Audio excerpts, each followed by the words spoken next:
Final Battle of Briarfield. At first, the bulldozer was just a rumor in the wind.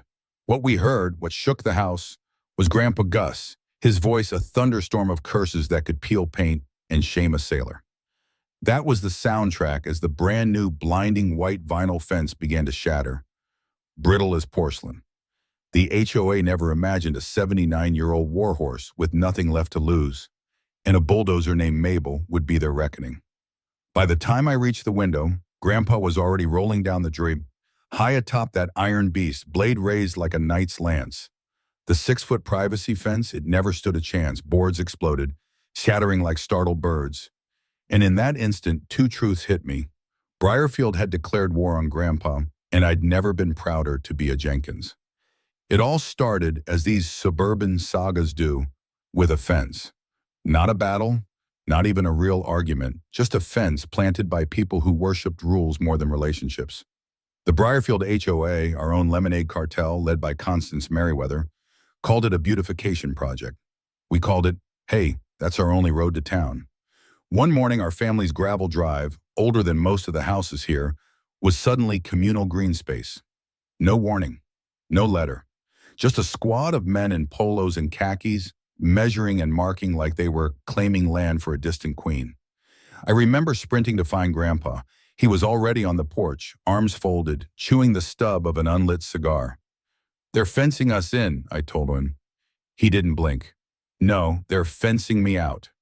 It didn't make sense until that afternoon when the last panel snapped into place.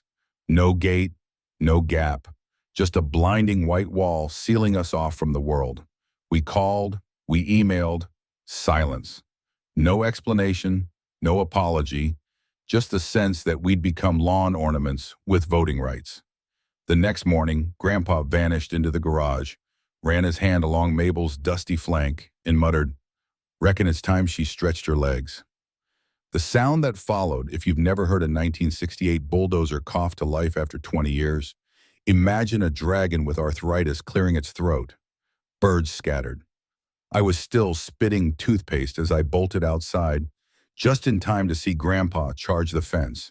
Panels burst, screws ricocheted. Somewhere, I hope, a kombucha spilled in an HOA manager's lap. Most would expect sirens, shame the end. But I filmed it, half joking, Grandpa versus the fence, round one. By noon, 100,000 people had watched. By dinner, Grandpa was dodging interview requests. "I didn't do it for the clicks," he grumbled. "I did it for the road." But Constance and her board weren't about to lose quietly. That night, a glossy cease and desist was taped to the chicken coop, threatening lawsuits, property seizure, even expulsion from the HOA. "You can't kick out folks who never joined," Grandpa said deadpan. And he was right, we'd never signed their covenants. Our land wasn't even in their jurisdiction. But power, once tasted, always hungers for more. Constance had been expanding her empire for years, swallowing up lots, redrawing lines with every bake sale. Grandpa wasn't just stubborn. He was a retired engineer, a bridge builder, a grain silo inventor, a man who once taught a raccoon to fetch wrenches. Genius and mischief, all in one. And Mabel, she was more than steel and hydraulics. She was family on treads. That night, as he oiled Mabel in the barn, Grandpa looked at me and said, "They forgot one thing." I drew the map. Suddenly, it wasn't just about a road. I wasn't just a bystander. I was a rebel. By sunrise, Briarfield was buzzing. Half the town called Grandpa a hero. The other half wanted him in handcuffs. Reporters called the diner. Coffee was on the house. The HOA plotted their next move. When the board met, I went in Grandpa's place, just to see the faces behind the rules. Constance smiled like a knife. They passed a new bylaw, the Mabel Clause, banning farm equipment, noise, even unauthorized gravel redistribution. Petty, but Grandpa just laughed. "Girl, I rebuilt a bridge with tractor parts and a turkey fryer. I'm not losing to a zoning overlay." He fought back with style. Mowed fence this into the lawn, then land of the free and kale, then a giant middle finger spelled out in radishes. Neighbors, media, even a drone or two caught on. Muffins appeared on our porch. The tide shifted. Even our critics grew tired of the HOA's crusade. Then a gold-embossed letter arrived, 1200 fine for mechanical aggression and a lawsuit for emotional distress. Grandpa patched the chicken coop with a notice. That night, a text from an unknown number. I know where the original deed is. Meet me behind the library at midnight. Don't tell Gus. It sounded like a bad spy flick, but curiosity won. Behind the library, I found Carlton Brubaker, the HOA's own lawyer. Ogumaware, clutching a yellow deed. He couldn't sleep, he said, knowing he was helping Constance weaponize shrubs against a veteran. She was about to seize everything for a luxury wellness retreat. Now, we had leverage. It's our real, legal leverage. I hid the deed under my floorboard.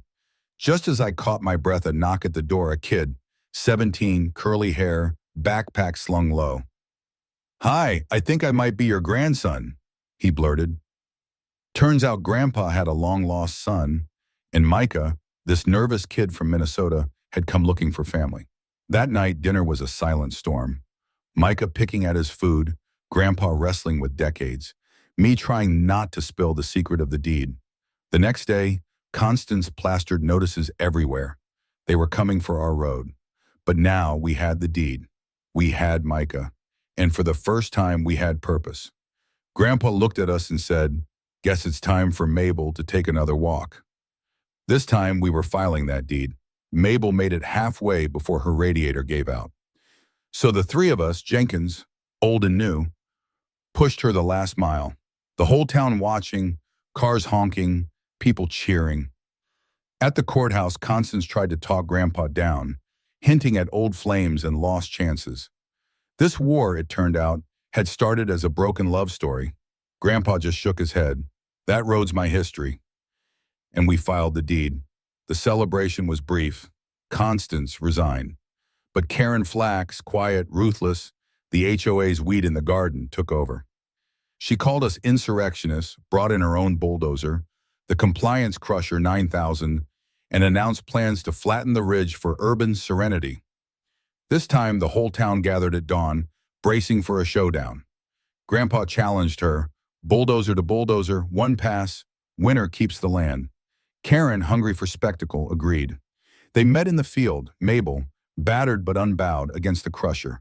Metal screamed, engines roared.